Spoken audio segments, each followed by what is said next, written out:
Assalamu alaikum wa rahmatullahi wa barakatuh. In the name of Allah, the most gracious and merciful.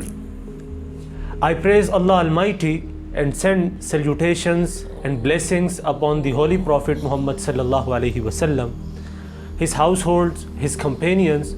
I ask Allah subhanahu wa ta'ala to bless them, to bless every one of us, and to grant us every kind of goodness and happiness.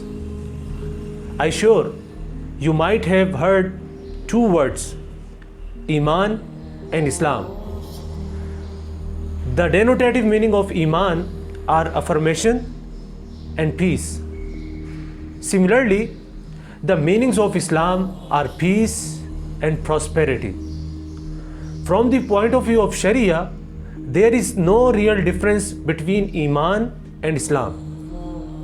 However, according to few scholars, there is only a slight difference between Islam and Iman, and that is believing and confirming the teachings of the Holy Prophet Muhammad sallallahu alaihi wasallam from the core of the heart is Iman, while expressing and following these teachings with the tongue and demeanor is called Islam. Some scholars have described the difference in such a way that the journey of Iman starts from the innermost and culminates in the shape of the deeds, whereas the journey of Islam starts from the outward and terminates in the inmost end of heart and soul.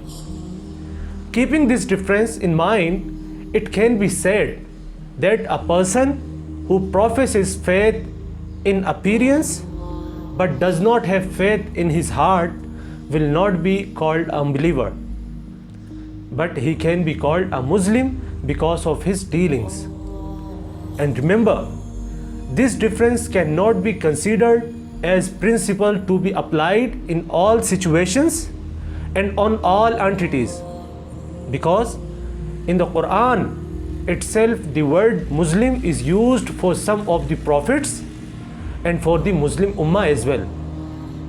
At this point, care shall be taken about those who have been announced pious and the prophets. One should never fall prey considering them that they are only outward Muslim. Therefore, Islam is used interchangeably with Iman, and so is follower who can be called Muslims or Mu'min.